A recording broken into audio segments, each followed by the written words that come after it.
Mitsubishi L300 Euro 4 ini itu sudah banyak di jalanan ya teman-teman, bahwa mobil ini tuh sebenarnya harus menggunakan bahan bakar Pertalite minimal, atau yang paling bagus itu Dexlet. Karena apa? Nanti mobil yang Euro 4 ini kan mestinya sudah common rail seperti mobilnya Pajero, tapi jika menggunakan biosolar, mobil ini masih bisa, masih normal, tenaganya masih bagus, dan juga untuk kualitas engine-nya dijamin lebih kuat seperti Pajero terdahulunya. Karena mobil Pajero yang terdahulu dia mesin 4D56 ya teman-teman. Pajero lama mesinnya sudah common rail, tapi dari bloknya dia tipe engine yang 4D56 seperti mobil E300 diesel yang terdahulu.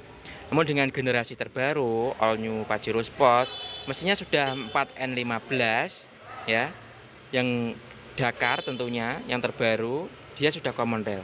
Nah, di L300 Euro 4 ini mesinnya ini 4N14, adiknya dari generasi 4N15. Mesinnya sudah aluminium, tidak lagi menggunakan 4D56. Yang all new Pajero saja dia menggunakan solar, itu bisa bertahan dan aman untuk engine-nya, apalagi untuk generasi terbaru adiknya dari all new Pajero Sport ini. Dijamin lebih aman dan juga tidak ada kendala. Nah, ini yang saya perlu tekankan untuk para pemilik kendaraan L300 terbaru. Jika nanti menggunakan solar, apalagi solarnya itu kualitas jelek, yang perlu diperhatikan teman-teman di sini maaf ya, di sini yang perlu diperhatikan adalah dari tangkinya. Ayo kita lihat teman-teman. Untuk tangki sendiri, L300 Euro 4 terbaru ini masih ada di bagian sebelah kiri. Tidak ada perubahan lokasinya. Nah, ini yang perlu diperhatikan ketika nanti mengisi biosolar. Itu setiap 6 bulan sekali wajib mobil atau tangki ini Anda kuras, agar nanti sisa endapan-endapan dan juga air dia tidak masuk ke sistem common rail. Terutama akibatnya nanti yang pertama kena, selain injektor itu ada sensor lagi, namanya suction control valve. Ayo kita langsung lihat. Nah, jadi di sini teman-teman, selain tadi yang pertama itu membersihkan tangkinya secara berkala, dikuras setiap 6 bulan sekali, dia dari tangki dia akan masuk alirannya ke filter solar. Nah, filter solarnya ini pun Anda harus bersihkan setiap 5.000 atau setiap ganti oli mesin, dan juga ganti setiap 10.000 kilo. Itu lebih bagus. Sehingga nantinya biosolar yang dari tangki masuk ke sistem supply pump dan juga ke rel dan ke injektor, dia akan tetap bersih. Nah, ketika nanti Anda tangkinya nggak dibersihkan, kemudian yang kedua filter suaranya jarang diganti, karena mobil ini mobil niaga ya, sehingga pekerjaannya itu berat sekali dan sering jalan terus, sehingga mungkin para pemilik atau driver itu lupa namanya perawatan rutin. Akhirnya kotoran di tangki masuk ke filter solar akhirnya masuk ke supply pump. Nah, di supply pump sendiri ini jika nanti terjadi kotoran, dia semakin aus, maka akan menyebabkan tekanannya menjadi turun. Akhirnya mobilnya tidak bisa hidup ataupun pincang. Nah, selain kotoran tadi membuat supply pump ini menjadi rusak, ya, kotoran itu bisa membuat ini namanya SCV, Suction Control Valve. Ini adalah aliran dari supply pump ya, yang dari filter kemudian masuk ke sini, ini ke supply pump. Nah, ini nanti keluar sini, dia akan masuk ke rail sini teman-teman. Nah, sini.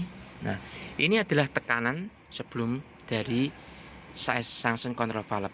Jadi ketika suction control valve-nya itu terkena kotoran sumbatan dari bahan bakar yang kotor, dia masuk ke supply pump dan menyumbat di dalam suction control valve, jadi aliran bahan bakarnya nanti tidak lancar, bisa menyebabkan dari tekanan bahan bakarnya di nozzle-nya berkurang, mesin berebet, tidak ada tenaga.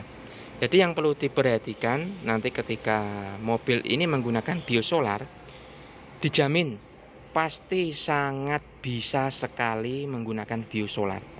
Karena pertama, harga dari dek atau pertalite pun harganya mahal, apalagi mobil omprengan kayak gini ya, mobil niaga, mobil komersial untuk bisnis, dikasih bahan bakar yang mahal pasti tidak mungkin di lapangan karena ora cocok karo hasilnya. Seperti itu istilah kasarannya. Jadi dari segi bisnis pasti tidak cocok sama hasilnya. Dari segi pengeluaran dan hasil dari penjualan. Mungkin tidak cocok karena bahan bakar konsumsinya yang terlalu tinggi untuk dari segi cuannya.